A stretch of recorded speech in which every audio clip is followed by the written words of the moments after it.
Worried that our member of parliament who is very loyal to be in this house from the executive is sitting on the second row. I don't know who's going to call Rule 92 today.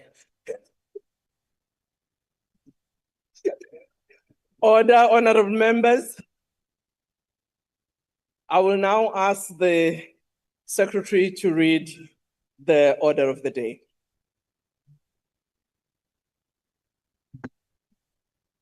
Debate on vote number 1, the Presidency Appropriation Bill. Honorable the President.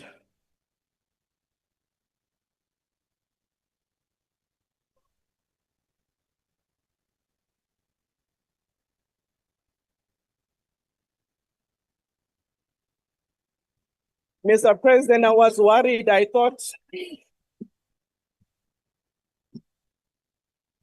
Mr. President, for a while, I thought your iPad has been lost. No. Over to you, President. Thank you, Honorable Speaker, Honorable Ministers and Deputy Ministers, and Honorable Members and fellow South Africans. In 2 days from now, which is on Friday, the 18th of July, South Africans, and indeed the world, people will celebrate Nelson Mandela Day. Madiba helped us see that we can achieve a great deal as a nation by staying true to the vision of a better, more equal, as well as a more prosperous South Africa, by working together to achieve a vision that South Africa indeed can be a successful nation if we put our minds to it. Today, the world faces real and significant challenges, and so do we as a country and as a nation. We face an increasingly volatile world with many disruptions to global trade, as well as deepening conflicts that are raging in many parts of the world. We face high levels of unemployment in our own country, as well as low economic growth that has not enabled us to create the number of jobs that we all wished to create. We face the corrosive effects of corruption and pervasive crime to which the poorest amongst us are most vulnerable. We also face the daunting task of building a state that is capable of tackling the challenges of the time and restoring the trust of our people. It is with these challenges in mind that we formed the Government of National Unity to place our country on a more stronger footing, to be able to have economic growth, as well as to foster transformation and to move ahead on the path of peace and prosperity. As we established the Government of National Unity, we understood that we were embarking on what you could call a new era in our democracy. We understood then that it would be complex and that we would be faced with novel challenges that we would need to navigate. We have together adopted the Medium-Term Development Plan, which outlines clear actions that we need to take over the next 5 years in pursuit of the 3 strategic priorities that we have set out for ourselves.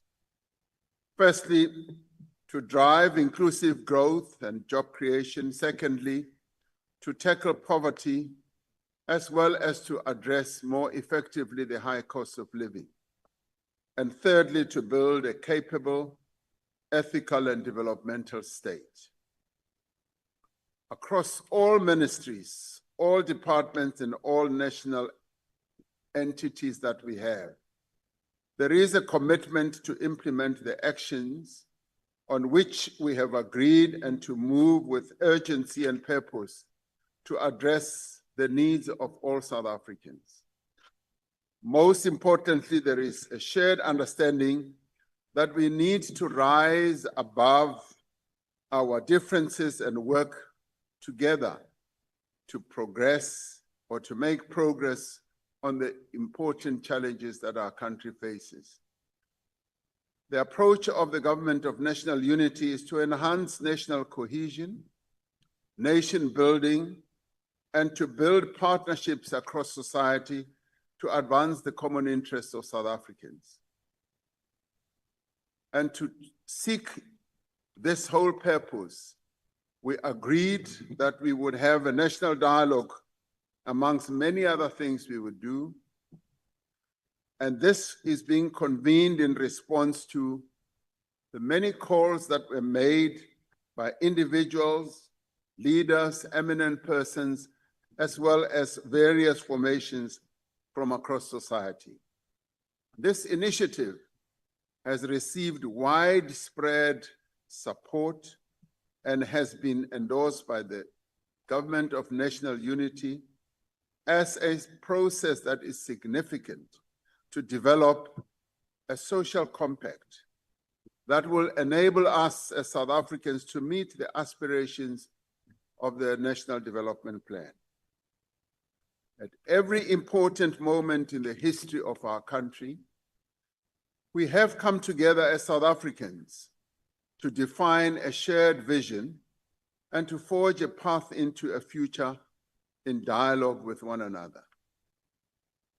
The national dialogue is not just about talking.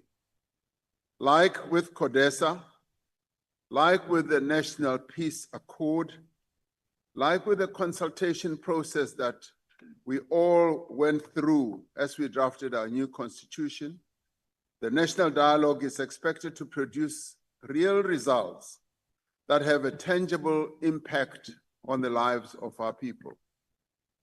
We are all called upon to use this moment of this national dialogue as an instrument of fostering development, transformation, progress, national cohesion, and national unity as well. This dialogue does not displace the democratic processes that are mandated by our Constitution, nor does it divert us from the electoral mandate that this Parliament was given by the people of South Africa. As the national dialogue process continues, the government will continue to take action to address immediate concerns that all South Africans share, to grow our economy, to create jobs, to tackle corruption and crime, and to fix local government. The medium-term development plan sets specific measurable targets for each of the programs that we need to embark upon as set out in various budget votes.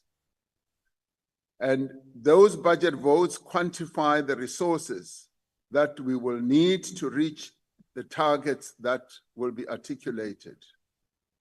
However, the true measure of success is the impact that we will have on improving the lives of our people. Everything that this government does, from trade negotiations to economic reforms, from the professionalization of the public service to the support for farmers, for small business, is directed towards meeting the needs of the people of South Africa and securing their future. The role of the presidency in all this is to coordinate the work of government towards this end and to make sure that our commitments and actions are directed at meeting the needs of South Africans. Our most important priority is to grow the economy and to create jobs. We are working across government to boost infrastructure investment, to ensure that infrastructure development does become the true flywheel of economic growth in our country. We are using the infrastructure fund to invest in the roads that link communities, the bridges that connect them, to ensure that their economic interests are advanced. We're using these investments to ensure that water projects that supply expanding cities and our towns do indeed reach our people through the pipes that we lay. We have amended the regulations for public-private partnerships to make it easier for those who have money, that is the private sector, to invest in infrastructure ranging from renewable energy to the generation and to housing, and to encompass all other areas where we need infrastructure. This infrastructure has a direct impact on people's lives, providing the services that they need, reducing the cost of living, as well as improving the business environment, and by so doing, encouraging economic activity in the places where our people live. We're following through on our commitment to invest more than 1 trillion rand, as announced by the Minister of Finance in his budget speech, in infrastructure over the next 3 years to renew our country's roads, port, rail, energy, as well as water systems. South Africans benefit when the economy grows, when jobs are created, when established industries expand and new industries emerge.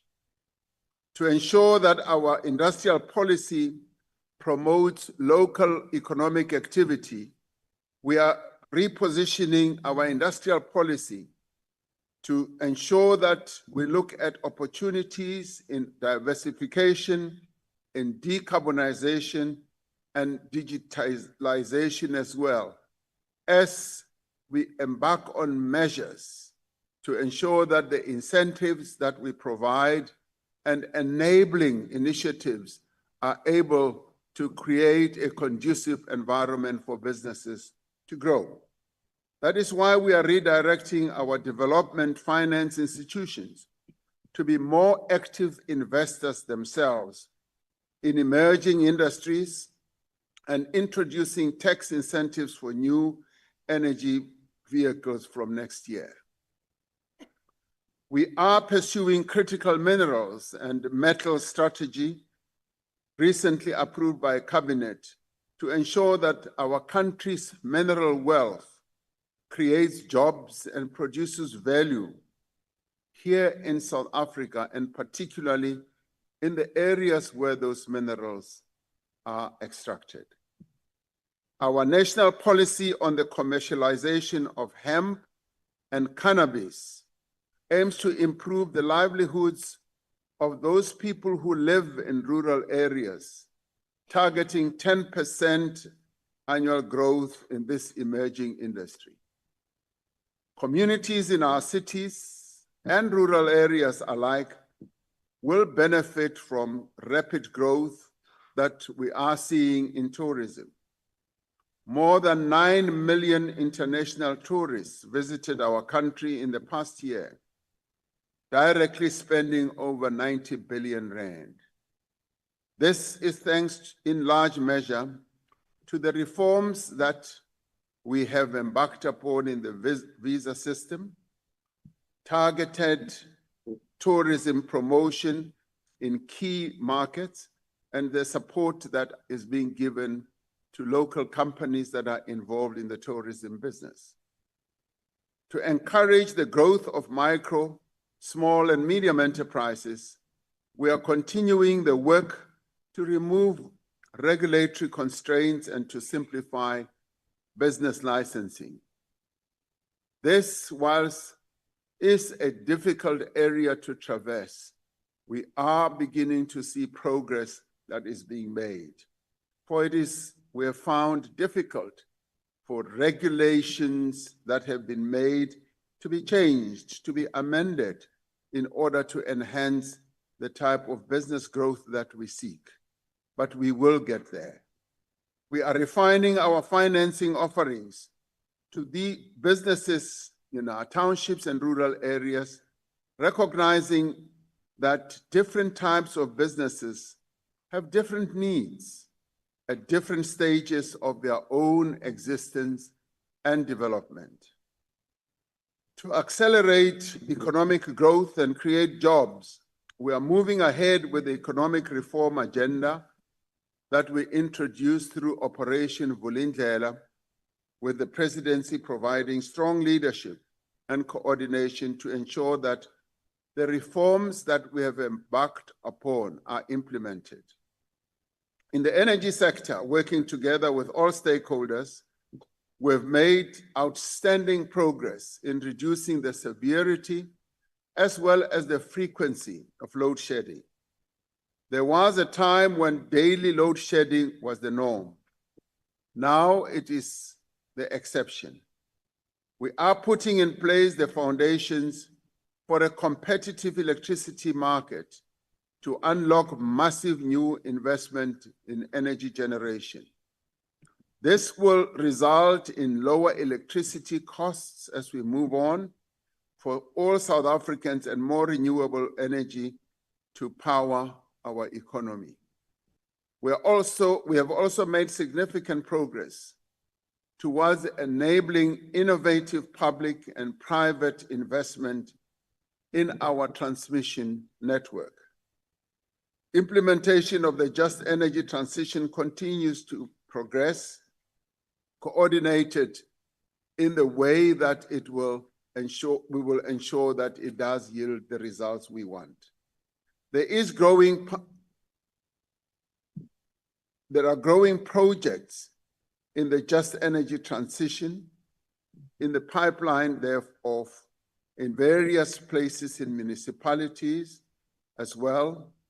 There's also another added benefit that we are getting out of this, the skills development process, as we embark more and more on renewable energy generation.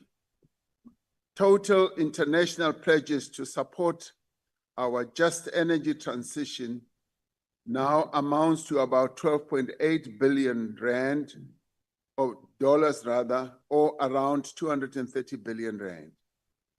This investment will go directly into renewable energy projects where the communities that are affected by the transition will be able to be at the center of the focus that our work will entail. Through this work, South Africa is leading the world in many ways in showing what a truly just energy transition should look like. And through this process, yes, we are learning even from our own mistakes as we move ahead. We are also following through on our reform commitments in the logistics sector. We have continued to make progress in removing our visa system, reforming our visa system to attract skills and grow our tourism. The electronic travel authorization system will be launched later this year. The Department of Home Affairs has made great progress in clearing the visa application backlog, which stood at around 306,000 applications in March of 2024.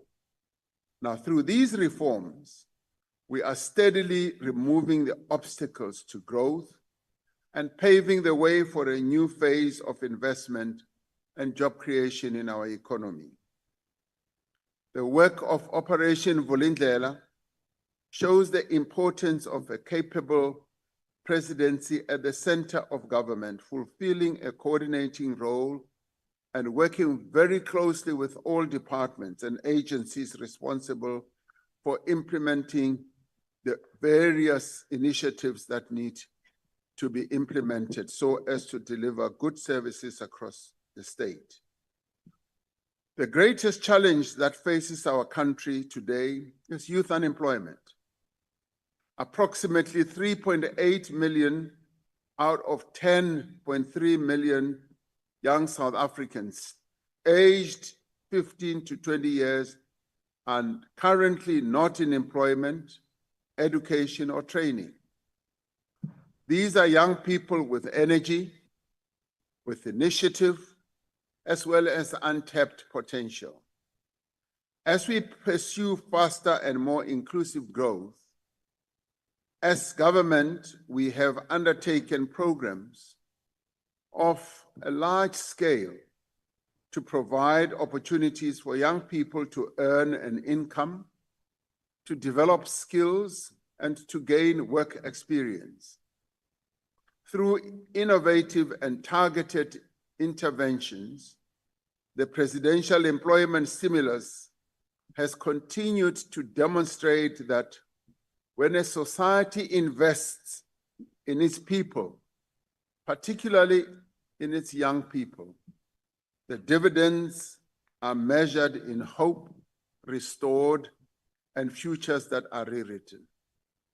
In June of this year, we began a new phase of the Basic Education Employment Initiative, with over 200,000 young people being brought in to work as school assistants in over 20,000 schools across the country. This initiative has now created opportunities for over 1 million young people to serve as assistants in schools, supporting teachers in classrooms, in school administration, as well as in school maintenance. Having been to a few schools and have seen this in action, one cannot but be impressed with the manner in which our young people have taken up this opportunity. The program has been designed to strengthen the learning environment, which is a great benefit for our schools and learning outcomes as well. But in the process, the participants gain work experience and the skills that are vital to finding employment and to starting their own businesses as they embark on their own life journeys. Young people face many barriers. Without established networks in the economy, without any work experience, without money for things like data and transport, it is difficult for many young people even to look for work. To address these challenges, we also launched the SA Youth Mobi platform in 2020. Since then, it has linked a growing number of young people to learning and earning opportunities. There are now 4.7 million young people who are registered on SA Youth Network. Young people have been supported to access over 1.67 million earning opportunities having emanated from this platform. A significant achievement of South African youth in the vast majority of earning opportunities have been accessed by the most excluded young people. 70% of the opportunities have been accessed by young Black African women. Around 65% of the young people registered on SA Youth Platform reported that they live in households where at least one member receives a grant. This means that we are reaching some of the people who have the greatest needs in our country. With the support of government, the South African Employment Service, which is known as YES, has become the largest corporate funded youth jobs program in the world. The program has to date provided over 190,000 young people with a year-long work experience opportunity. Through all these programs, coordinated by the Presidency, we are changing the way that government works and scaling innovative solutions to our unemployment challenge. And as it is now, a number of people and countries are thronging to our doors to come and learn precisely how we have structured these programs and how they continue to operate. Honorable members, education is at the center of our fight against poverty. The foundational years are central to a child's progress through their educational journey, and even later on in life. That is why our focus is on expanding access to quality early childhood development and early grade literacy and numeracy as well. We continue our efforts to ensure that learners have a safe and conducive environment in which to learn. To date, we have completed 97% of the sanitation projects under the SAFE initiative aimed at getting rid of pit latrines in our schools. The Department of Basic Education is undertaking the work that is needed to implement the Basic Education Law Amendment Act to ensure that all children have access to quality education as well as to well-run schools. We continue efforts to expand and to strengthen vocational training to match the skills we develop with the skills that are needed in our economy. Through NSFAS, we are expanding access to students from poor and working class families. And with the support of the National Schools Fund, we're expanding assistance to the missing middle. This year, NSFAS has supported over 800,000 university and TVET college students. This provides opportunities to young people today that will, in time, transform our economy and society and lead our country. In order for us to give access for all people to quality health care, we have determined that we will address the poor state of our hospitals and clinics. Yes, we are investing in construction, revitalization, and maintenance of facilities of our health centers across the country as our budgetary capability becomes available. To address the severe challenges in health and in the preparation of the implementation of the NHI, we are directing resources towards hiring more doctors, more nurses, and health professionals, as well as the permanent employment of community health workers and purchasing the equipment and supplies that are needed in our health facilities. We are also determined to meet our HIV testing and treatment targets. Despite the withdrawal of the United States funding, the Minister of Health has reported on the progress that is being made, working together with stakeholders to mobilize resources to fill the gap that has resulted from the shortage or pulling of funding. The South African National AIDS Council, which is led by the Deputy President, remains at the center of our HIV/AIDS response, mobilizing all sectors and putting stakeholders to ensure that we end AIDS as a public health pandemic. For us to effectively tackle any of these challenges, we need to build a capable state with institutions that are resistant to corruption or interference. The recent adoption of the Public Service Commission Bill by the National Assembly makes a crucial milestone, or marks a crucial milestone, enhancing the independence and effectiveness of the Public Service Commission in the work that it has to do to promote ethical governance. The bill will, in the end, enhance and allow the Commission to function as an impartial constitutional body and to ensure that the executive is compelled to act on the Commission's recommendations, thereby reinforcing accountability across the public sector.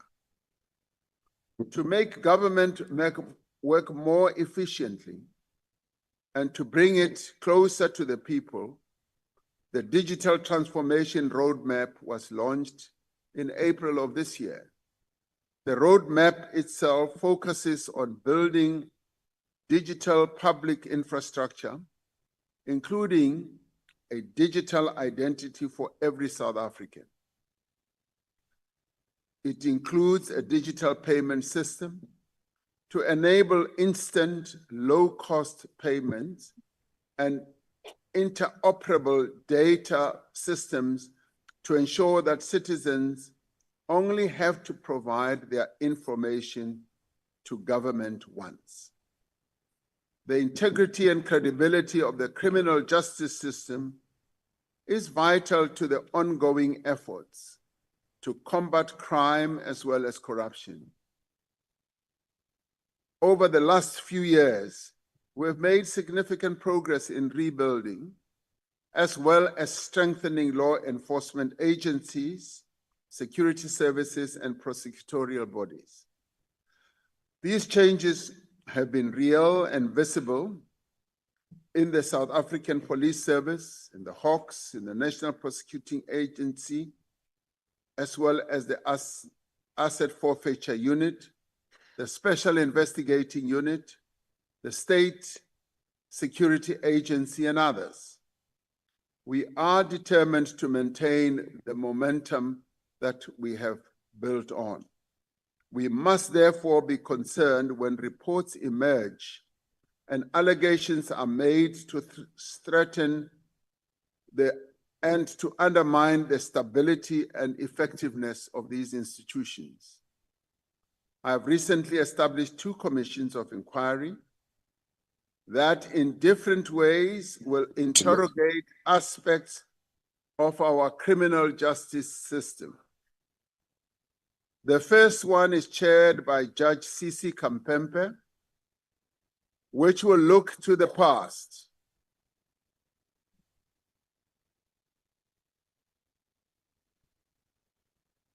I see there's quite a bit of excitement on this side.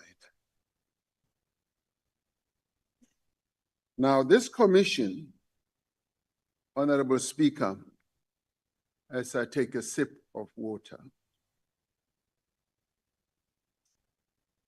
will investigate allegations of undue interference in the investigation of prosecutions of apartheid-era crimes. Not only is the commission necessary to ensure that justice for the victims of apartheid-era crimes and their families, but it will provide valuable lessons as we strengthen our efforts to ensure accountability now and into the future. The second, Honorable Speaker,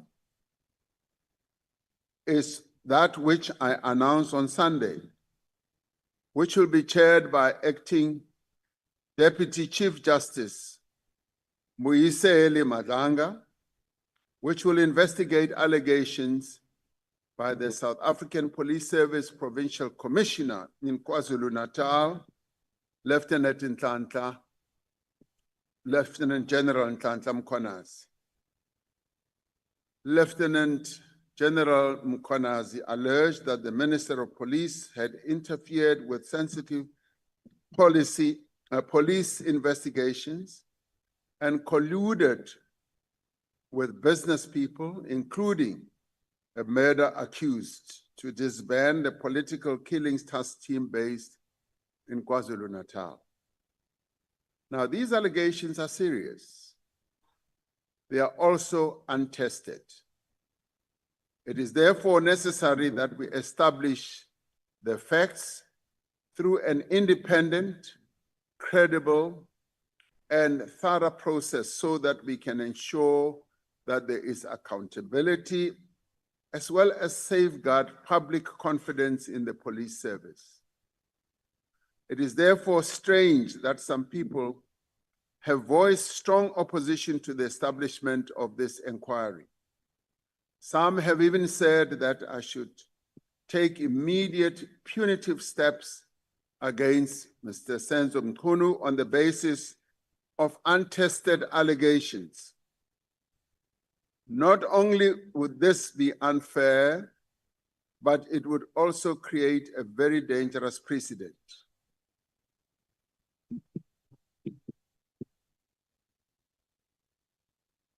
Now, on this one, the commission should be allowed to do its work. Some people have even resurrected the tired line that commissions and panels that we have established in the past have produced meaningless results. This view is wrong. It is not borne out by evidence. In 2018, we established a commission on the South African Revenue Service chaired by Judge Robert Nugent. The commission's findings and recommendations resulted in a comprehensive overhaul of SARS.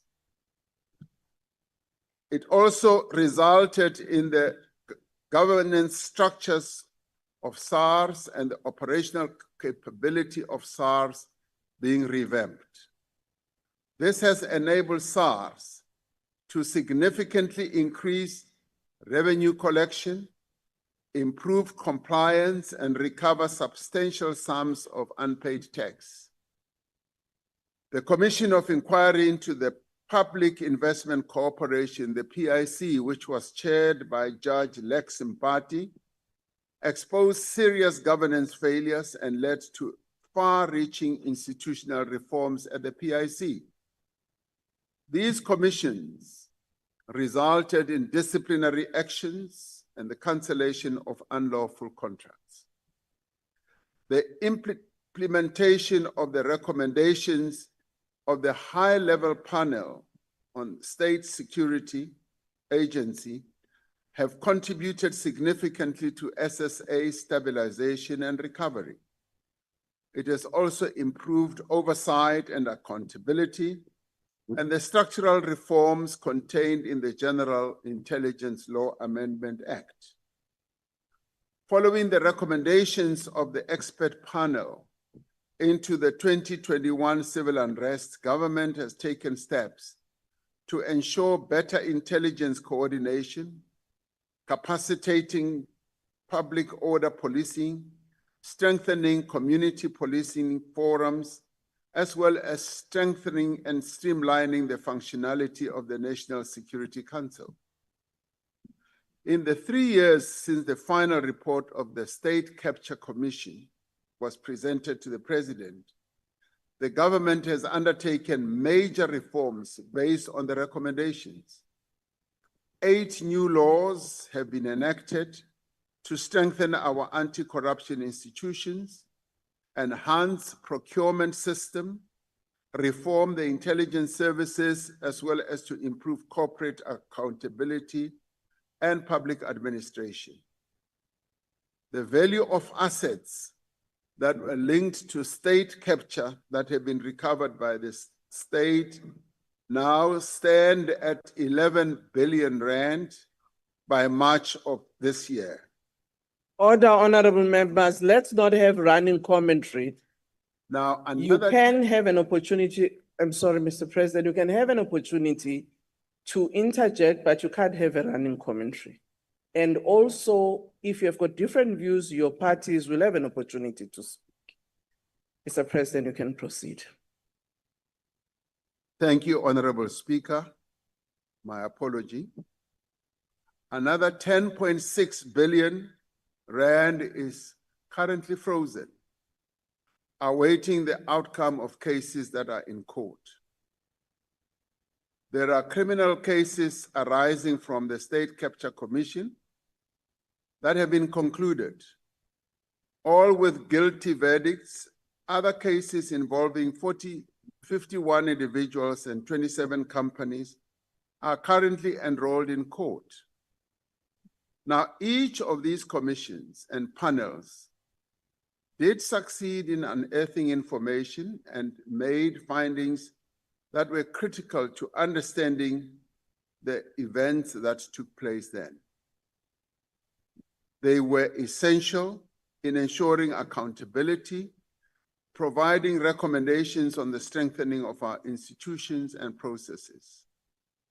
Now, these commissions and panels show that a government does take responsibility and that it is committed to being transparent and accountable. It's not independent scrutiny. Honorable Batse, can you please switch your gadget? Switch off? You can proceed. Honorable Speaker, we continue to make progress in all these matters since its establishment last year. The NPA's investigating directorate against corruption has authorized over 120 matters involving more than 215 of the most high-profile state capture corruption accused. Over 80 cases are currently under investigation and approximately 40 of them have already been enrolled. The NPA itself is using new technology to conduct complex investigations through the rapid, efficient analysis and documentation of digital evidence. South Africa has substantially completed all 22 action items that were contained in the action plan adopted when South Africa was grey-listed in February 2023. Now, this paves the way for an on-site visit, which is the final step before FATF can delist South Africa. We are at the midpoint of the implementation of the strategic plan on gender-based violence and femicide. Yet violence against women and children continues unabated. It remains a pandemic that shames the men of our nation. While we can point to progress in responding to instances of gender-based violence, from clearing the historical DNA backlog to increasing conviction rates and improving victim services in police stations, our greatest challenge is to prevent gender-based violence incidents from taking place in the first place. Our efforts to prevent gender-based violence needs special focus. They need to be intensified, they need to be massively scaled up and include all sectors of society. We need to give greater attention to the social factors, such as alcohol abuse, that fuel such violence.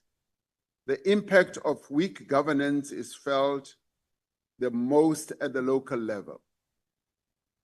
We recognize that many of our cities, as well as towns, are failing to deliver basic services to our people, thus creating serious challenges for businesses and the residents of our towns and cities. We have initiated a comprehensive reform of the local government system, underpinned by a review of the white paper on local government that is being piloted by the Minister of Cooperative Governance. While this reform process is underway, The Presidency is providing targeted intervention and support in some struggling municipalities, starting with eThekwini and Johannesburg.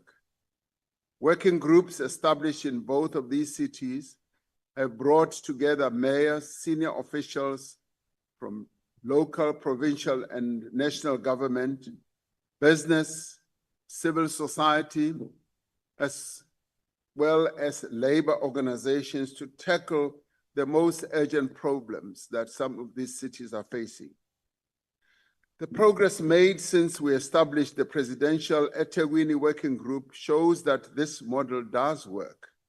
It is underpinned by the district development model. In the last year, the tourism sector in eThekwini has seen significant recovery, with a 33% growth in domestic trips in 2024, contributing over 17 billion rand to the local economy.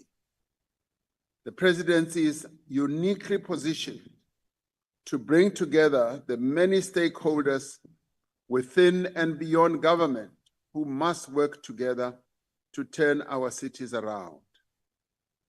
Honorable members, South Africa's international standing has been greatly enhanced in recent years despite the increasingly challenging global circumstances in which we pursue our national goals and interests as a country.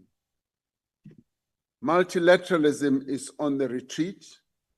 Global stability and development are being threatened in the main by unilateral and coercive economic measures that a number of international players are resorting to.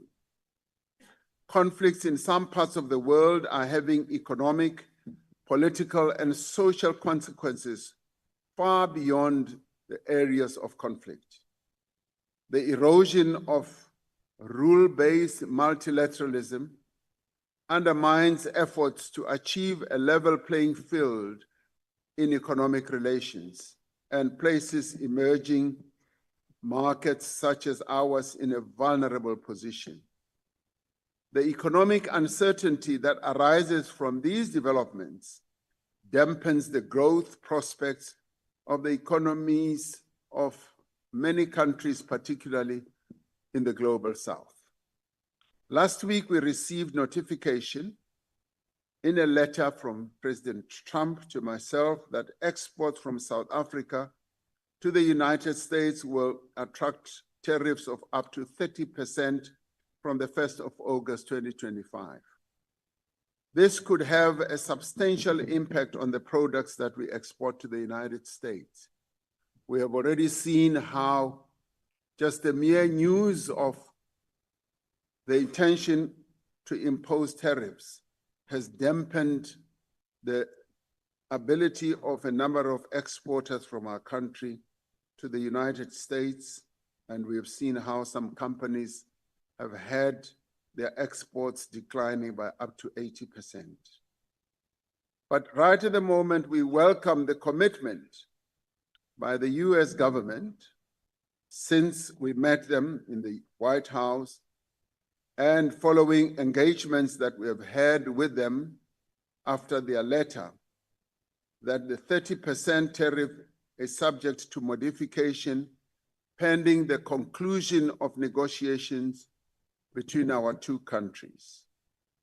Those negotiations have commenced. At the same time, we continue to work to diversify our export markets and to build a more resilient domestic economy.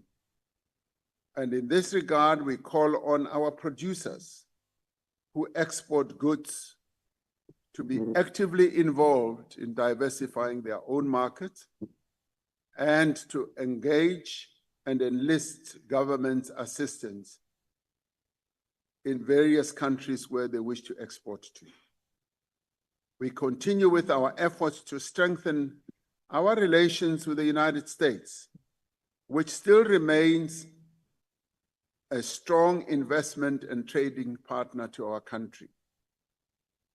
Our successful working visit to the US in May reaffirmed the importance of keeping the channels of dialogue open and establish the basis for greater engagement and cooperation, which, as I said, is ongoing. Organizations that seek to use South Africa's relations with other countries to advance their own domestic agenda do undermine our national interests and efforts.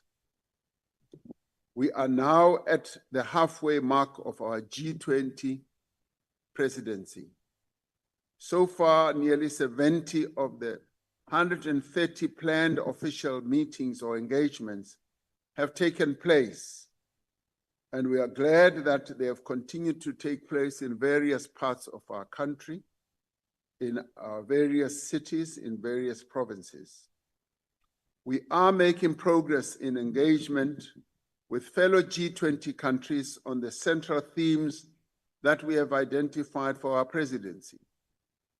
Through our participation in other fora, such as the BRICS Summit, which ended just a few days ago in Brazil, and the G7 Summit, which we attended in Canada, we have reinforced our position on critical issues of concern to all G20 countries and beyond G20 countries as well. These issues include debt sustainability and financing for development and climate action. We are seeking agreement on the sustainable approach to critical and rare minerals that benefits the communities and countries where those resources are extracted and found. Throughout our participation in G20 meetings over the last half year, we have sought to advance shared solutions to common problems, to promote the African agenda, and to place the interests of the Global South firmly on the global agenda. As we reflect on our place in the world, we express our horror and dismay at the continued genocide that is taking place in Gaza. More and more Palestinian civilians are being killed every day. Millions face starvation, which is being used as a weapon. Homes, hospitals, and other essential infrastructure are continuing to be destroyed. The fact that these atrocities are taking place in the plain view and sight of the international community with no concerted effort to end them is a damning indictment on the leaders in the world. The stance that South Africa has taken on the genocide in Gaza, including the application that we have made to the International Court of Justice, is founded on our commitment to peace and justice. We are equally concerned at the grave humanitarian situation and the deaths of so many people in Sudan. The conflict is taking a huge human toll. It is estimated that over 30 million people need aid and some 12 million people are displaced. The international community has a responsibility to support regional and other efforts to end the conflict and to provide the assistance that the people of Sudan desperately need. As the situation in the Eastern DRC enters a new phase, the South African Development Community, SADC, that is mission, has ended, and our personnel are being withdrawn in a phased manner. The majority of them have already returned home. As we welcome the return of our soldiers, we remember with great sorrow the 14 soldiers who lost their lives alongside soldiers from other Southern African countries to bring peace and security to that region. We are hopeful that the parties to the conflict will now engage in the envisaged dialogue and cessation of hostilities, which will culminate in an all-encompassing political process that leads to a lasting solution. Our withdrawal was seen as a confidence-building measure that would enable a peace to be found in that part of the world. And indeed, we continue to keenly observe and in some instances participate in various peace efforts that we hope will solidify the peace that is so needed in that part of the world. South Africa remains part of the initiatives to end the Russia-Ukraine conflict and achieve a just and lasting peace. We continue to get involved in various iterations that are meant to bring that conflict to an end, hopefully sooner rather than later. While many of these conflicts are far from our shores, we have an interest in seeing them resolved. Our history places on us a moral responsibility to strive for an end to suffering and oppression around the world. We also have obligations under international law to prevent genocide and ensure accountability for atrocities. It is in our interests as a country to ensure that international law is upheld and consistently applied, and that global bodies like the United Nations Security Council are effective in ensuring peace and security. And we will, as a country, continue to intensify our efforts to reform those global institutions to ensure that they are representative and inclusive. In our view, it continues to be unacceptable that 1.4 billion Africans have no permanent representation of the UN Security Council. It is these laws and these institutions that we will look to for protection and support as we confront uncertainty of a changing world. Our message for the reform of the United Nations Security Council is continuing to spread, and in many centers it is beginning to sink. So we will not let up on continuing to harp on the issue of the reform of the United Nations Security Council, so as to enable the peoples of our continent, particularly other countries also in the global south, to be well represented in a body that was founded on ensuring that there will be peace in the world. Honorable members, a tree survives through winds by its deep and extensive roots, anchoring itself in the soil. Its flexible branches can bend and sway with the wind, enabling the tree to adjust to changing circumstances. A forest of trees works together to withstand a storm. The closeness of the canopies breaking the wind's force is what gives the forest strength. Like a baobab tree of the Limpopo province or a yellowwood of the Eastern Cape province, our roots have been made firm by experience. As the wind picks up around us, they will hold us to the ground. The formation of the Government of National Unity has inspired new hope in South Africans that we can make progress in addressing our most urgent challenges. And indeed, following the elections, the fact that we were able to set up a body like this has also inspired a lot of hope in the hearts of many South Africans. Our task is therefore clear.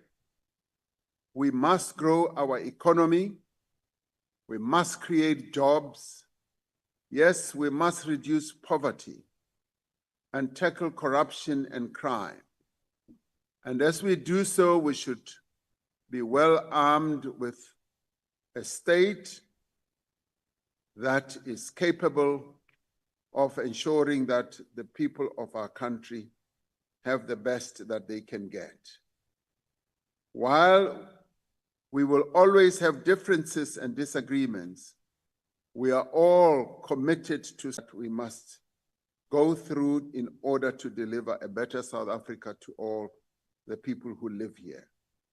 We must combine the strength of our principles and our convictions with an openness and willingness to listen, but to listen to one another and to adapt.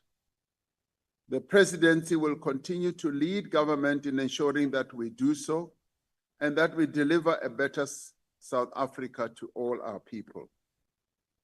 Madam Speaker, I hereby commend the presidency budget vote to the National Assembly and look forward to the debates that are going to ensue here. I thank you. Thank you, Honorable President. Honorable Chief Whip of the largest party, Honorable Ntuli.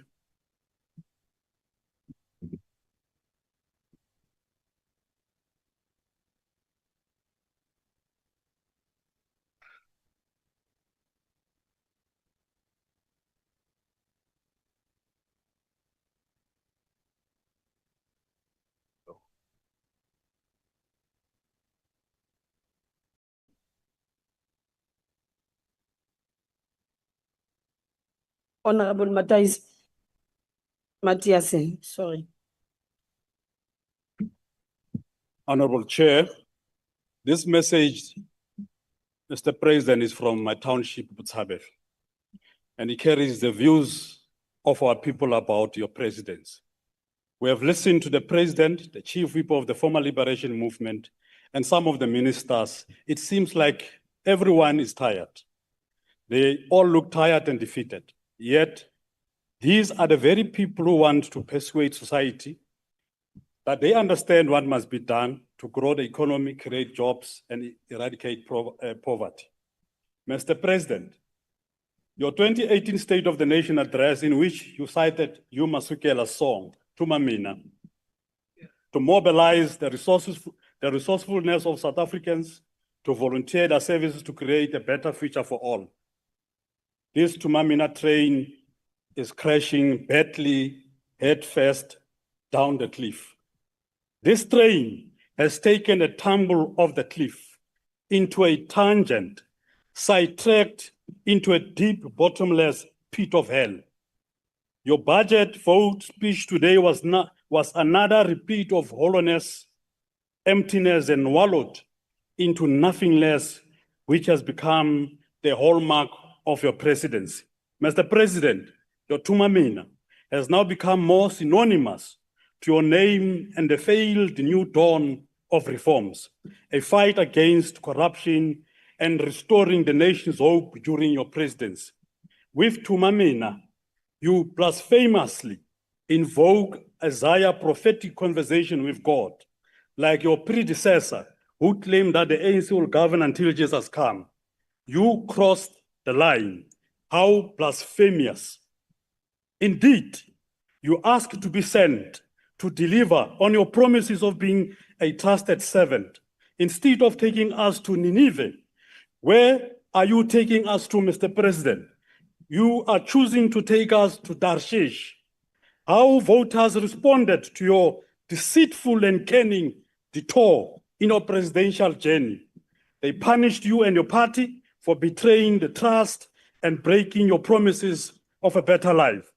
This was clear sign that you asked, you were given, and went your way with your criminal network syndicates.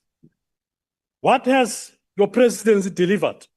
Collapsed economy, destroyed by ESCOM and load shedding, junk status, corruption, chronism, violent crimes, abuse of drugs, rising levels of unemployment amongst the youth, high cost of living, chronic poverty amongst the poor, and widening inequalities.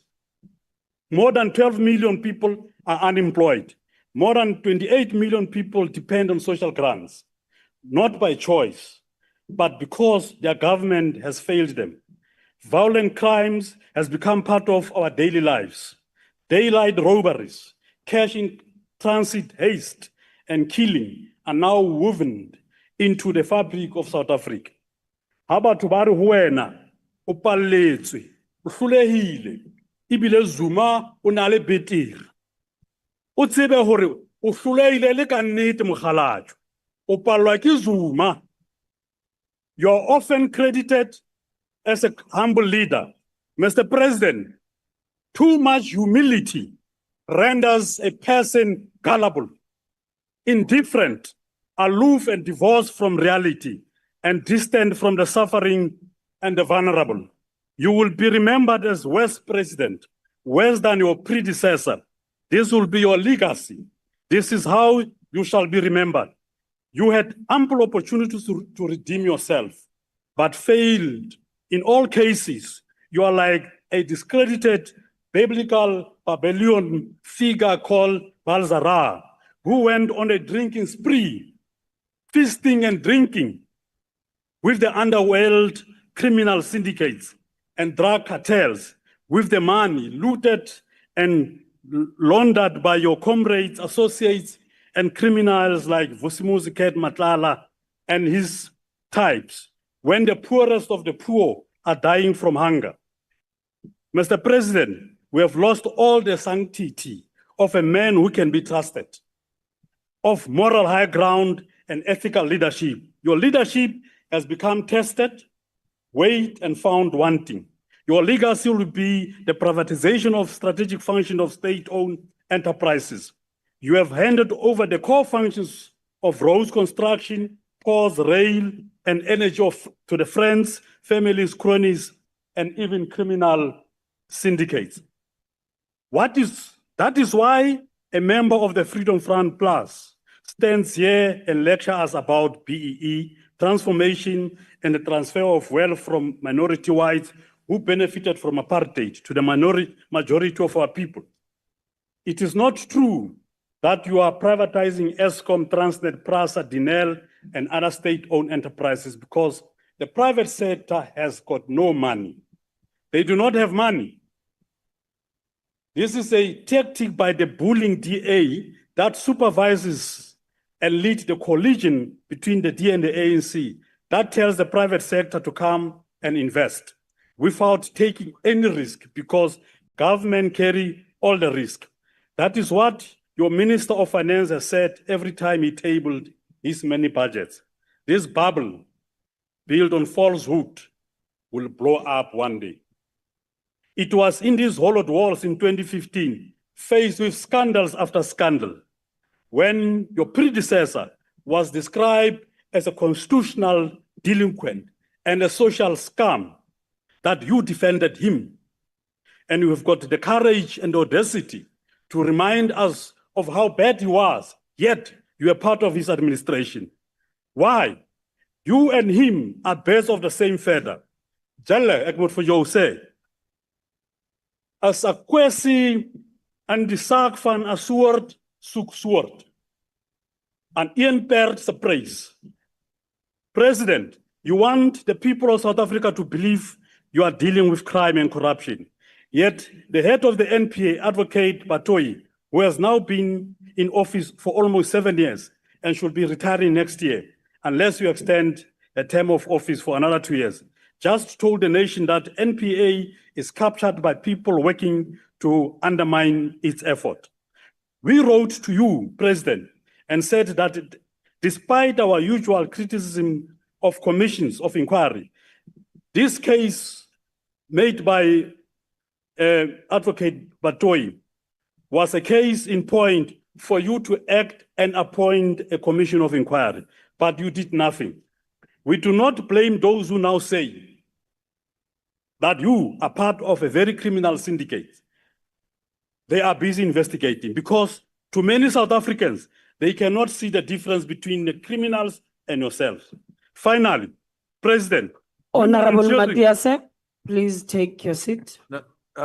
Chair, Honorable Dagmo. Thank you very much. My point of order is very simple. The honorable member basically said, referring to the president, that you are part of a criminal syndicate. That is clearly impacting on the integrity and against the rules of this House. We all know if you're making such an allegation, you must bring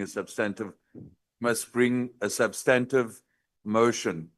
So I would ask you to ask the honorable member to withdraw. Okay, honorable members, I do not need your assistance. I heard Mr. Matiase, he said we do not blame those. He did not directly say that he is part of the syndicate. So please continue, Honorable Matiase. Finally, President, women and children are dying every day. Parents are killing their own children. Siblings are killing one another.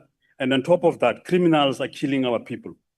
Your presidency has failed to decisively deal with violent crime, and women and children are suffering. We talk about Kwekwe and many other children whose parents have lost faith in your presidency and the state you lead. You are protecting criminal syndicates, Mr. President. Order. ANC Order. ANC members have come here to pontificate. Honorable Matiase, please take your seat. Thank you, Chair. It's a similar point, and I'm not sure, Chair, if you heard that. When you say, you use the words "you are protecting," that is an issue of an accusation of criminality, similar to the first one that I raised, which I think, Chair, you didn't hear, because he did, after that comment that you made previously, he did then go on to say, you are part of a criminal syndicate. That's not political debate. That's a serious allegation which impugns integrity. And we all know if you make an allegation, you must bring a substantive motion. I appeal to you, Chair. We cannot allow that in this House. Okay, I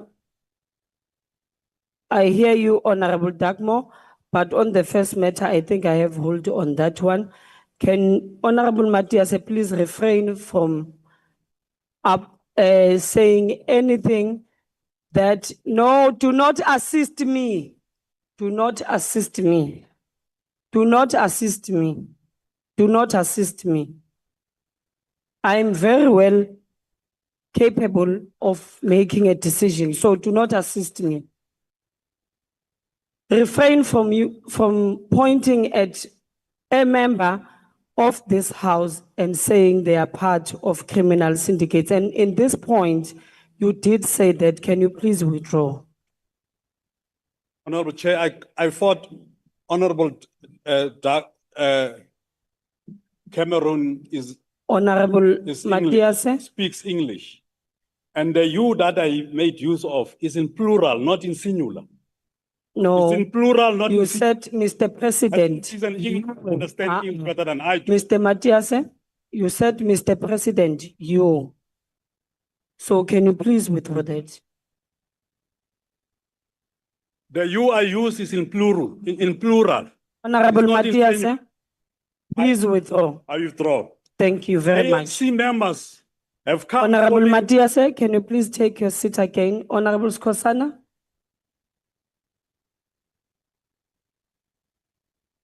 Use the other mic.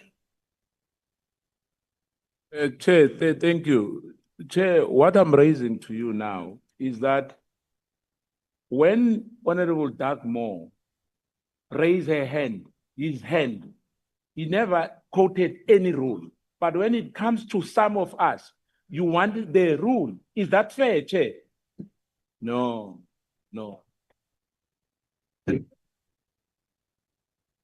Honorable Skosana, Mr. Dagmore did quote actually on the rules and said that a member was casting aspersions.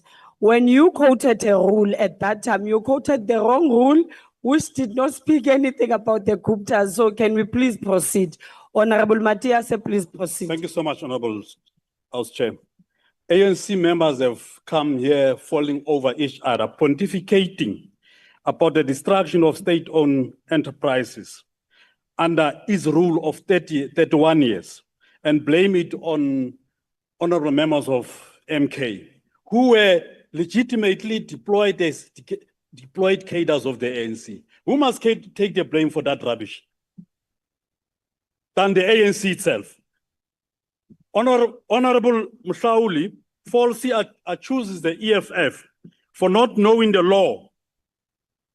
It was both in our media statements we released and the letters we wrote to the president, cautioning him about the decision he took to appoint Professor Kashalia, that he quoted the wrong constitutional section, and we wanted to tell him that Section 98 cannot apply in the appointment of Professor Kashalia, and the president was ill-advised and misapplied himself to hurriedly put Mr. Mkunu on paid leave and appoint his friend, Professor Kashalia. Neither Section 91, subsection 3C applies in the fracas, in the fiasco that the president has created. Lastly, you are making mockery, Mr. President, of supreme sacrifices of more than 360 years of struggles, gallant struggles against apartheid colonialism. Mr. President, you are a disgrace.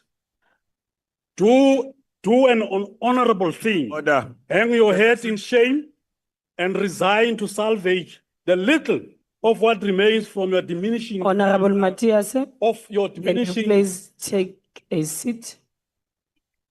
Please keep time because Take we've got a 1 minute. seat. No, your time has been paused. Honorable member, I don't think it's parliamentary for the member to say the president is disgraced. He must withdraw. Thank you. honorable members, honorable members, honorable members, I want us to do this. We debate in this house, right? The deputy minister of the ANC came here and said to the MK, the judge in Tonton was a disgrace. You kept quiet, you didn't raise a point of order. It can't, it must go either way. So, in that, it is a point of debate. Continue, Honorable Matthias. I want to repeat, Order, Mr. President, you are a disgrace. order. Hang your, do an Honorable honorable thing. Matthias, can you please take a Order. seat? Honorable TM, Honorable No, it's House not. Chairperson, I want to raise an order on you.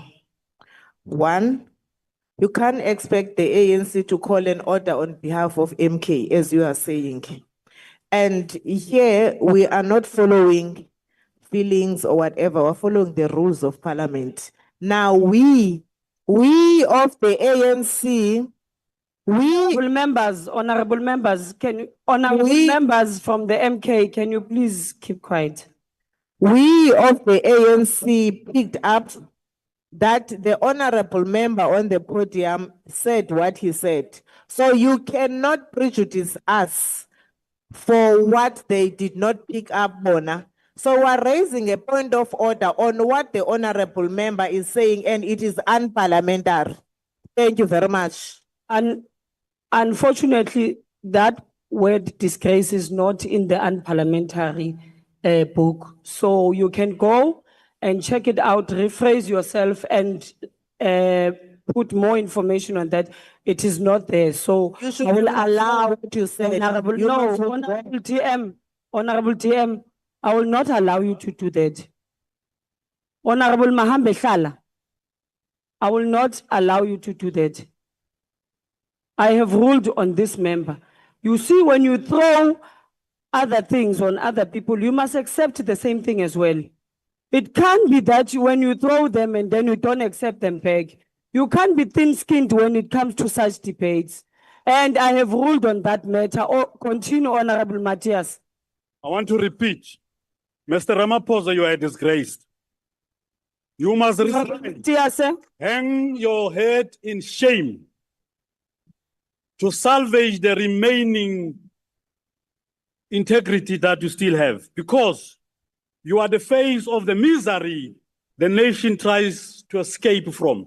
You are a nightmare that our people cannot come to terms with.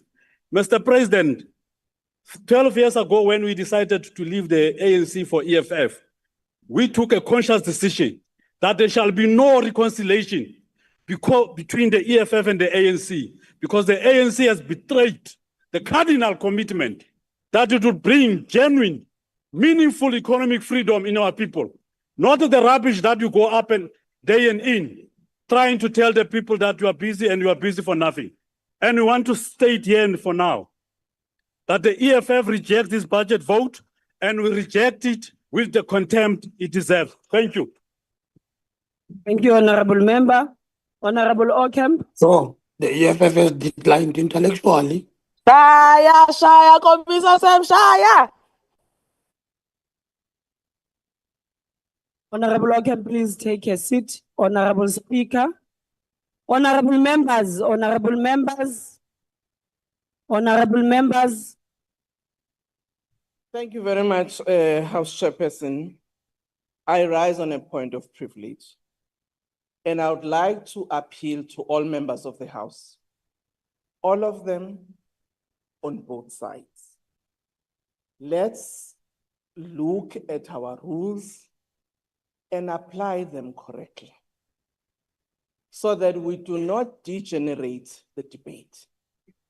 And I do also wish to ask members that let's be robust but respectful, because the electorate that's looking at us here, I don't think will appreciate that in the exercise of our duty, we actually behave in the manner that they do.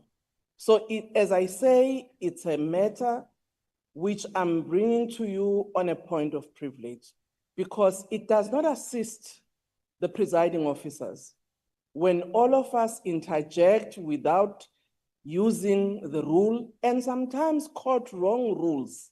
And when the presidium rules, we feel bad because we did not use a correct rule in our intervention. I'm just appealing, but also let's have the decorum of the House. Thank you very much.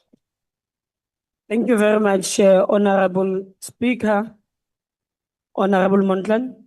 Chair, can I also rise on a point of privilege? It's in the rules. See, this is why. Honorable Montlan, I gave you a platform. Please do not address people of why you are standing. Chair, Chair, let me make this point. And I appreciate what the Honorable Speaker said.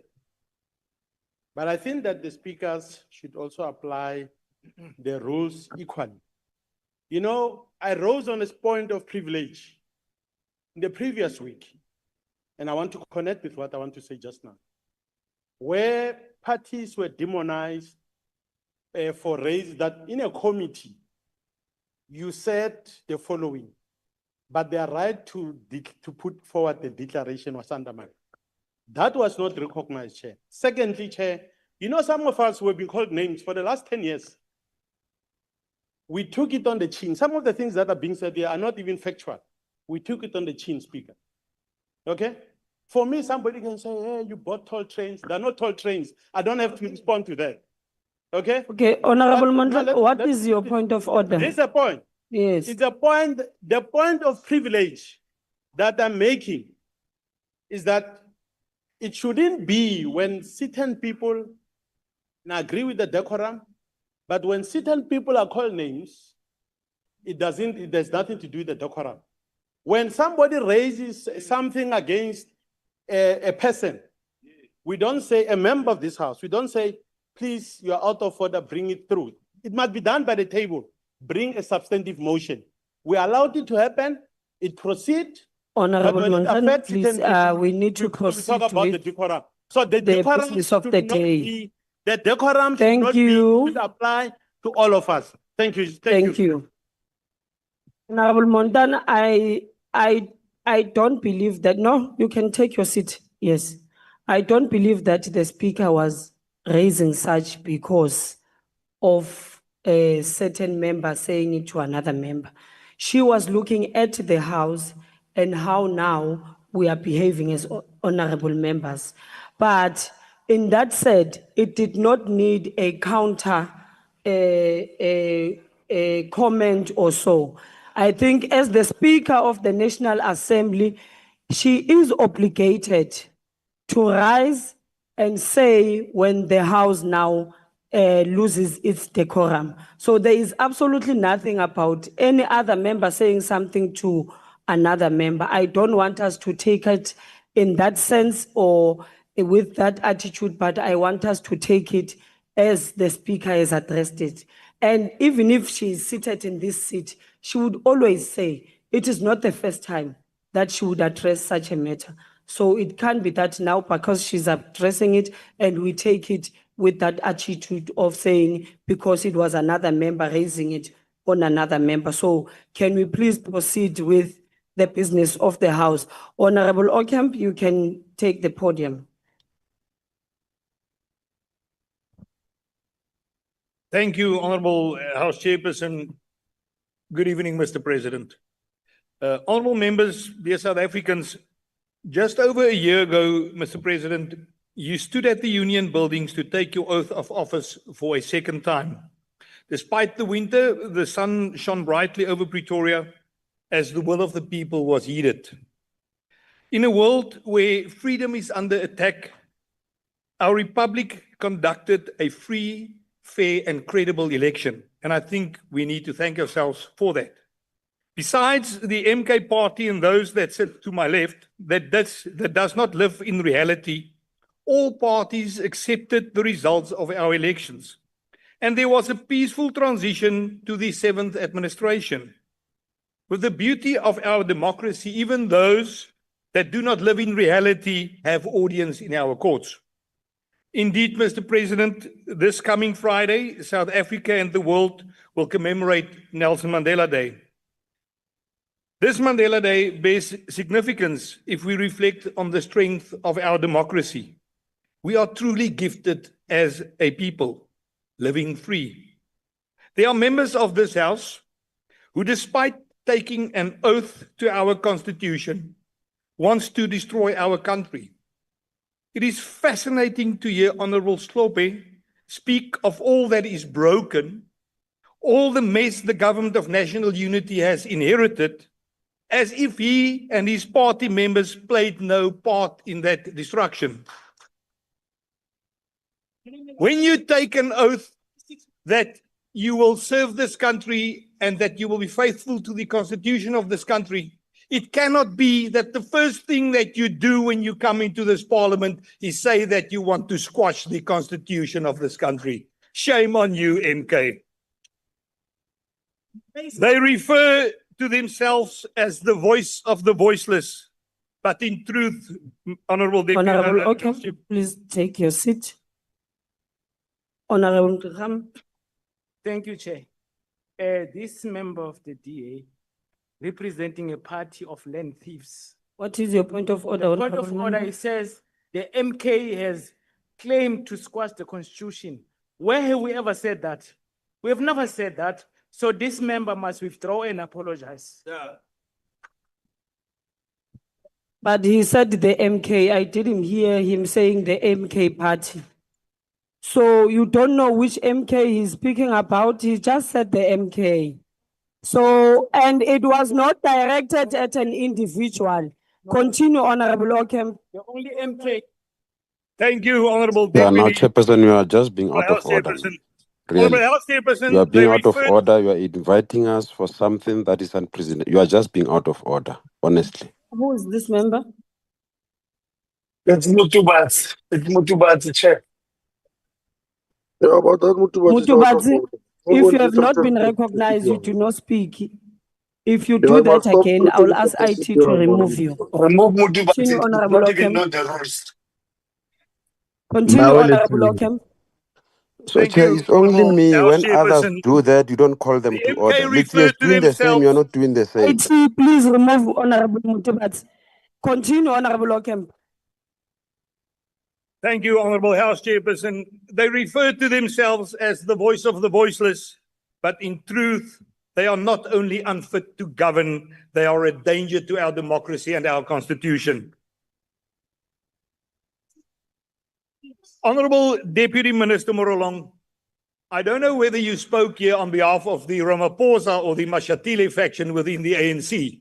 But what I can tell you is that your maths are as bad as those that did the census. To have support for a census that had an undercount of 31% is not good. To the EFF that are still shouting and chanting, kill the boer, kill the farmer. We know why you are doing that. You are doing that because you've got absolutely no substance in anything else that you say. We heard that again when Honorable Matehase spoke here this evening. Honorable Matehase spoke of criminal syndicates. It was very strange that he did not mention the criminal syndicate of those that looted the its bag. Honorable Peterson, I know from the PA, I know that the PA is a smaller party and you do not get a lot of time to speak here. But if you take all the time that you get to address the DA, we are feeling kind of flattered. But I would advise you to be your own party, as the Democratic Alliance has decided that we will when we enter the government of national unity. Honorable Ocamp, can you please take your seat? Honorable Mwali. Chairperson, the member from ANC. Honorable Mwali. Remember Honorable ANC. members, can we please, honorable members. Yes, Honorable Mwali.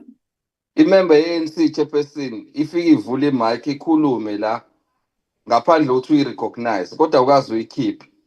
And our member uma yenza the same uyamkhipha chairperson. Ngiyacela ukuthi ube fair. What is your point of order, honorable members? Because Honorable Ocamp is on the podium speaking and No, chairperson, which you've just member? removed our member because you are saying they are speaking without being recognized. But Your the members authority of is being ANC are undermined, speaking. Chairperson. No, Remove honorable this Look at the person. members, member, Honorable Chair. Litsie.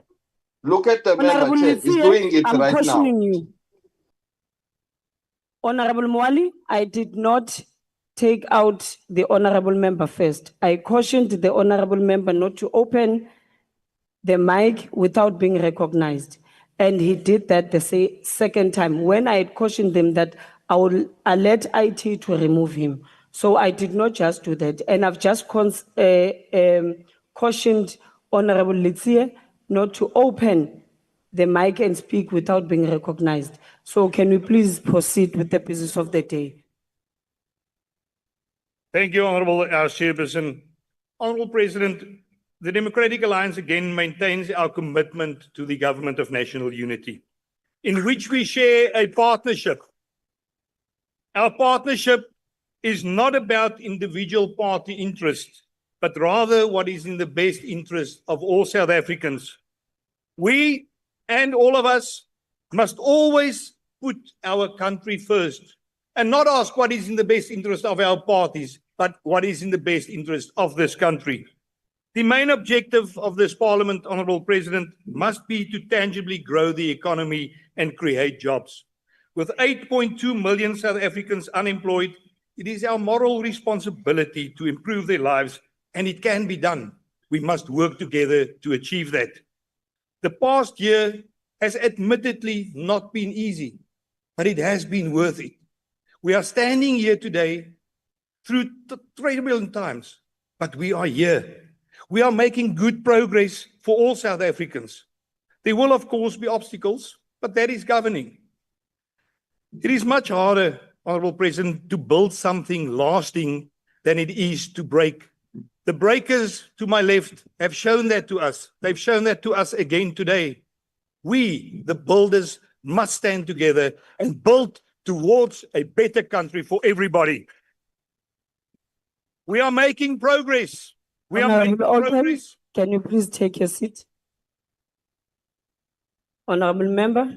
Thank you, Chair. This honorable member wants me to sing, really, kill the bull. Honorable kill member, the what fowl. are you raising on? Oh, that is the feeling that is giving me, that I want to sing that song. Kill the bull, kill the No, fowl. honorable member. Honorable Ocamp, please proceed. Thank you, Honourable Chairperson. Honorable President, we've seen improvements in various sectors. We've seen them at Home Affairs. We heard the Deputy Minister speak about that today. We saw that agriculture, that is a sector of our economy that can create a lot of jobs, was the fastest growing sector ministry in our sectors throughout South Africa in the first quarter of this year. We need to grow those sectors. We need to heed the words of the Minister of Finance when he gave us 1 trillion rand for infrastructure development, and the Minister of Infrastructure and Development to really implement that towards the benefit of all South Africans. It can create jobs and it can allow us to improve this country. Honorable President, there is much more to be done. Our economy is not growing fast enough. We still live with horrific violence, with women and children, violence on our farms that we need to curb. We also face the painful reality that some children in our country are going to bed hungry at night. No child in South Africa must sleep on an empty stomach, and we've got to work together to fight that. Mr. President, we also need to do more to tackle corruption and gain the people's trust. After the damage that was done by those who are now in the MK party, we must show South Africans through our deeds that we take wrongdoing seriously. Corruption and dishonesty cannot and should not be tolerated. It is a prestigious honor to serve South Africans, and no public official must be tainted. Honorable President, commissions have delivered great reports in the past, but commissions are as good as their consequences. We must see to it that these commissions that you have now established over the last time must have consequences. Honorable President, the time for working together has arrived. You mentioned trees standing together. The Democratic Alliance is one of those trees that will stand together with everybody that want to build this country. Every day of this government and every day to come, the DA will fight for our country. We look forward to continuing. Honorable Ockham, can you please take your seat? Honorable Lucia. Thank you very much. This one sounds like, thank you very much. This one sounds like it's in the faction of Andrew Whitfield, who the president Honorable must fire Lucia. again. Can you take your question? Honorable Ockham, can you take a question? Yeah. The president must fire. Okay, that I've one got again. 7 seconds left. Okay, I would like he to- will not take a question. He's got President, 7 fire seconds Andrew left. again. This one is to, Honorable Chairperson, the Democratic Alliance have committed ourselves to building this country. We are committed to work together, and we accept the same, expect the same of everybody. Thank you, Honorable President. Appreciate it. Thank you very much. The Honorable Chief Whip of the Opposition.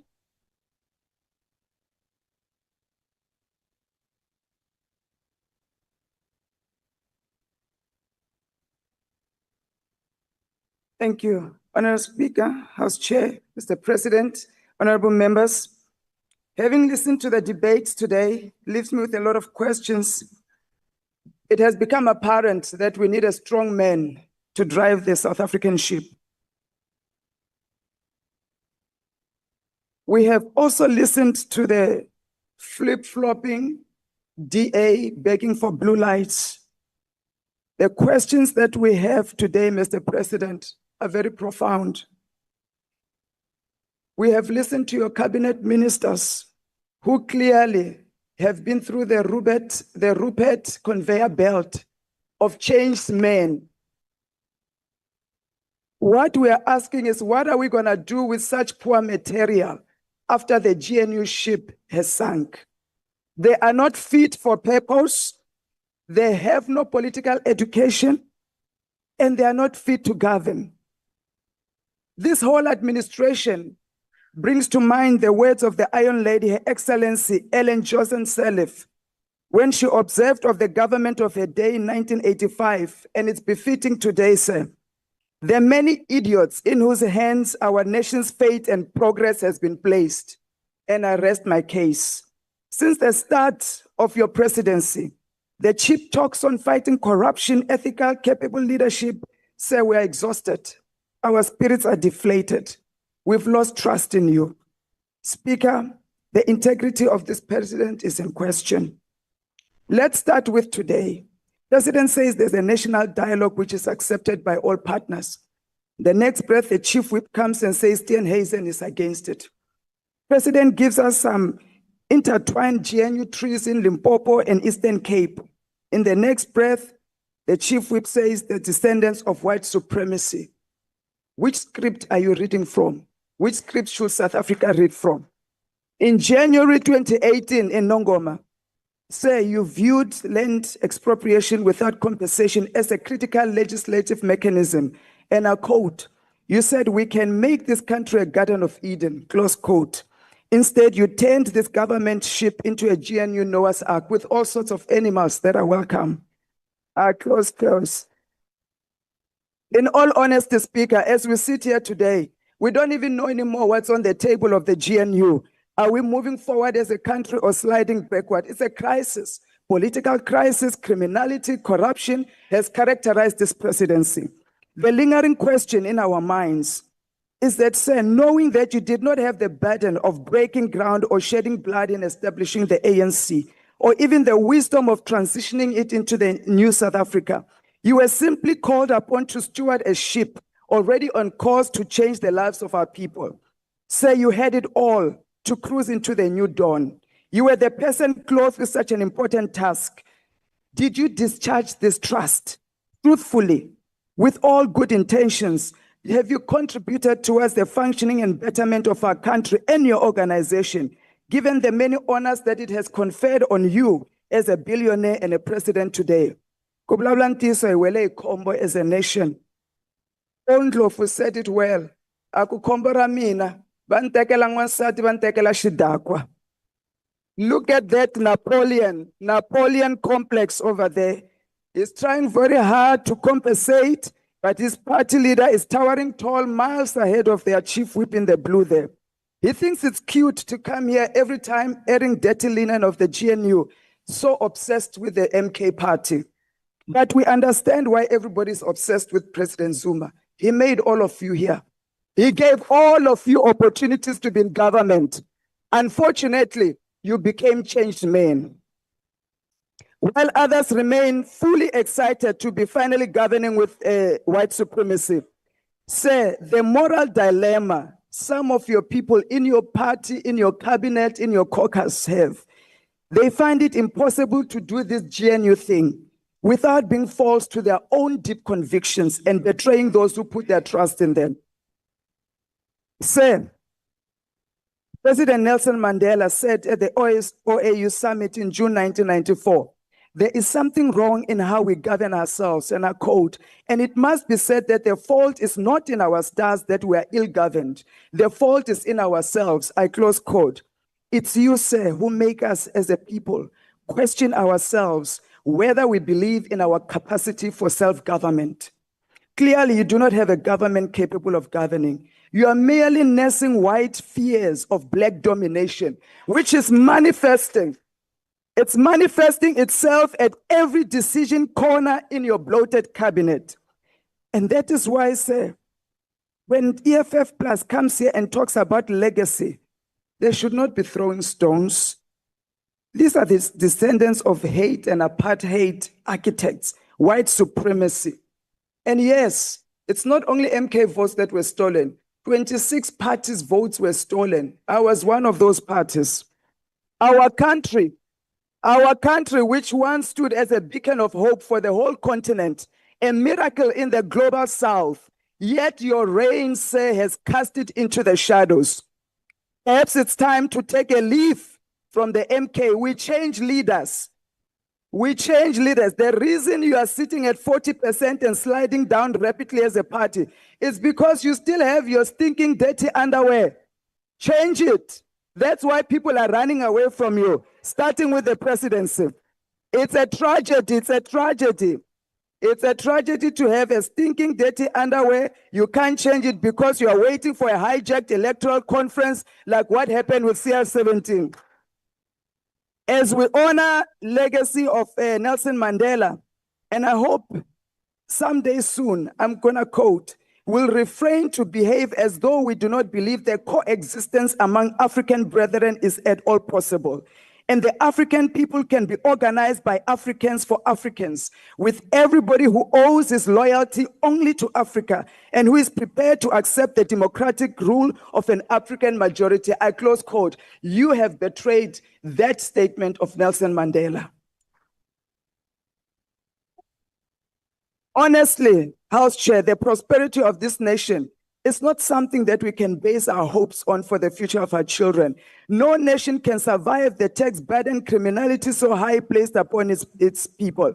The presidential vote should be about taking decisive action to protect the integrity of our nation, our heritage as a people, our justice system, and ensure accountability for those who have betrayed the public trust. As we speak here, House Chair, we are tempted to even ask, let one of your 3 ministers of police be the minister of police for women, to protect women, GBV, people with disabilities, the vulnerable, the elderly, because frankly, everything else is a joke. Sir, 11 million South Africans remain unemployed. Our youth are starving, they're on drugs. Teenage pregnancy is on a rampant just to obtain a grant. The wealth of this country is sitting in the hands of your GNU partners. You would expect that the highest office of this land, where you preside, you yourself having tasted wealth, will be laser focused on addressing this inequality and poverty crisis facing our people. Yet, you come here with your partners and you're defending the Honorable Constitution. Chief of the Opposition, your time has expired. We reject this budget. Thank you. I will now recognize Honorable Sangoni.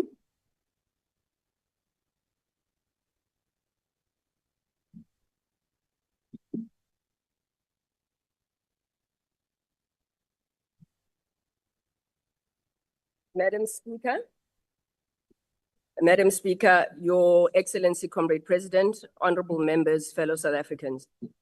Today's debate has unfortunately, in many respects, been a missed opportunity to critically interrogate the budget of the apex arm of government. At such a time when it is more critical than ever that the center should hold, we have witnessed grandstanding from honorable members on the bench. Order, Speaker. Honorable Sangoni, please take your seat. Honorable Reddy. Honorable Speaker, there's no provision in the rules to refer to someone as comrade in the House. Please ask the member to withdraw. Thank you. Honorable Reddy, honestly now. And please, you must raise your hand until you are recognized. Do not unmute and speak when you have not been recognized. That is out of order. Continue, Honorable Sangoni. Thank you. When it is critical that the center should hold, we have witnessed grandstanding from honorable members on the benches of opposition who preach democracy, but they fail to advance it in their own ranks. There have been laments about accountability and transparency from those whose own affairs are cloaked in mystery, secrecy, and intrigue. We've also seen posturing about moving on a common direction from those who, if given half a chance, seek to undermine the very government of national unity that they form part of. Vote 1 is too important, too significant, both in terms of its symbolism and orientation, too critical to our mission of being accountable to the South African people for us to be distracted by this doublespeak. Unfortunately, Honorable House Chair, to quote Shakespeare, what we have heard today is nothing more than sound and fury signaling nothing. Delivering the State of the Nation address earlier this year and again today, His Excellency the President paid a solemn and moving tribute to the brave soldiers of the SANDF who lost their lives in armed combat in the Eastern DRC. These heroes did not die for personal glory or conquest, but in defense of the Congolese people's right to peace and security. Their sacrifice must always remind us that our freedom is rooted in solidarity, in service, and in unwavering resolve. The President also went on to remind us of the enduring power of the Freedom Charter, the moral and constitutional foundation of our democratic society. It is this seminal document of the people that underpins our continued journey towards a united, non-racial, non-sexist, democratic, and prosperous South Africa, a journey that the African National Congress and the mass democratic movement as a whole define as the National Democratic Revolution. Now, following the strategic setback in May 2024 elections, we are beginning to witness a sustained and aggressive calculated assault on this very revolution. Racist and reactionary detractors who once whispered in dark corners have now become emboldened. They are attempting to derail our collective march towards total liberation and reverse the hard gains of our democracy.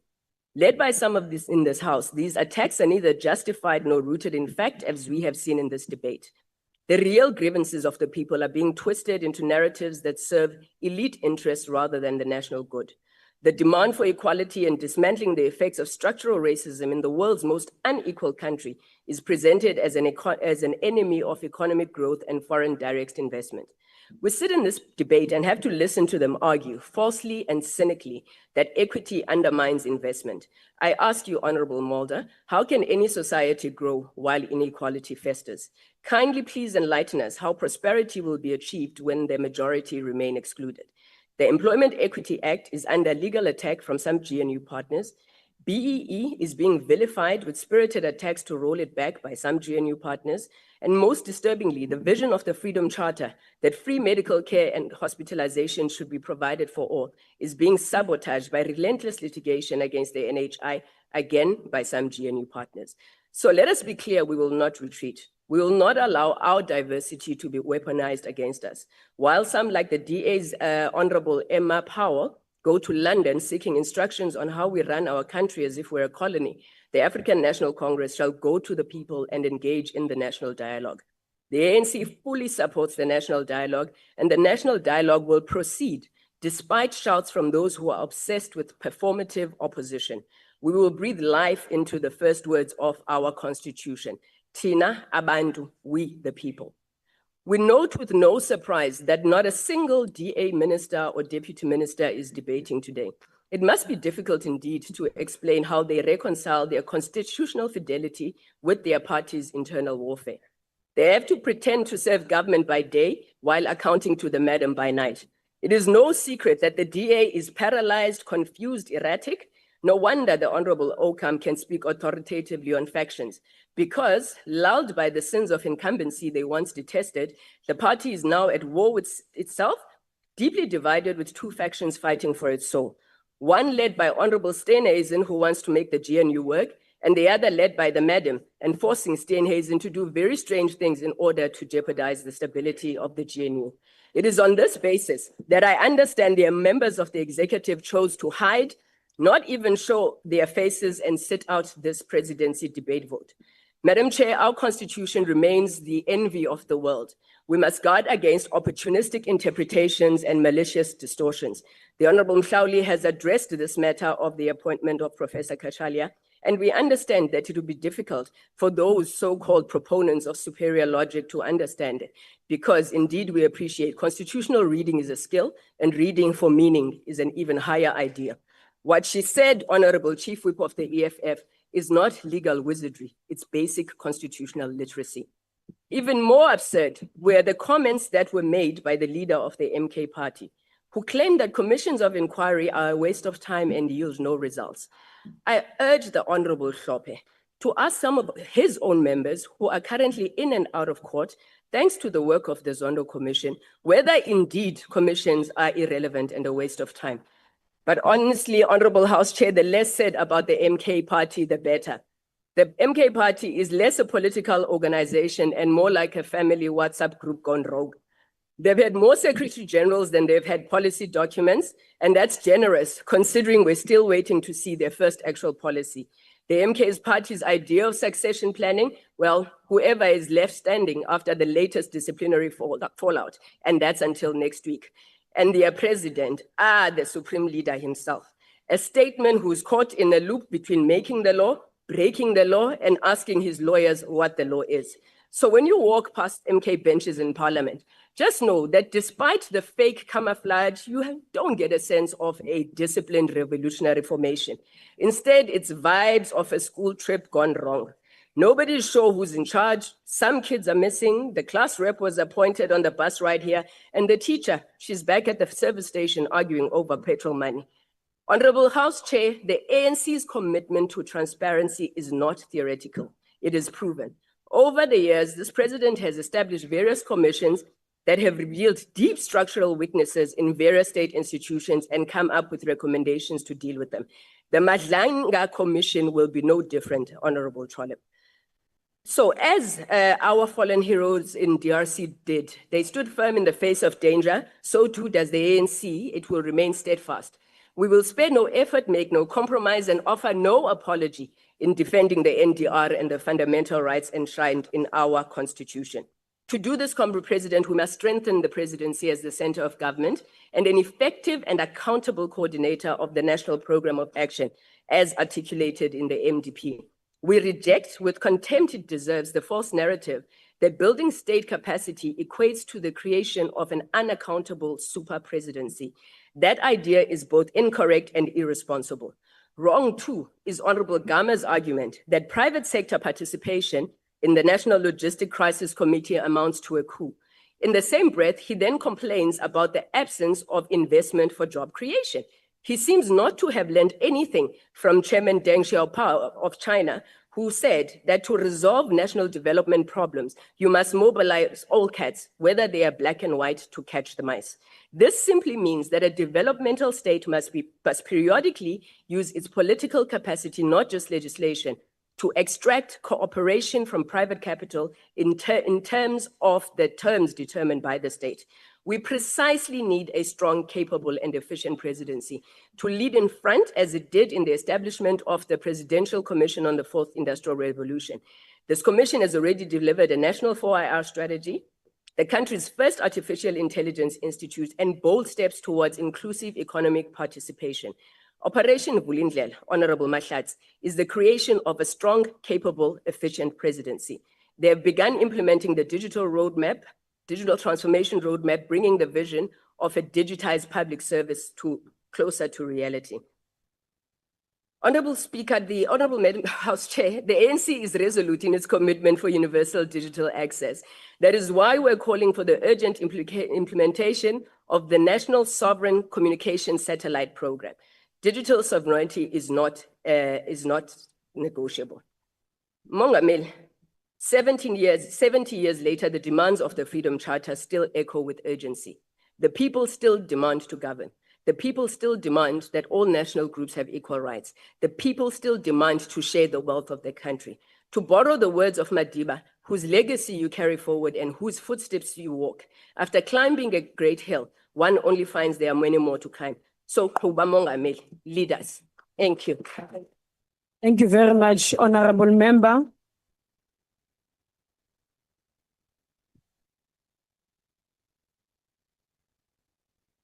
Honorable members, that concludes the speakers list on the budget vote debate and the business of the day.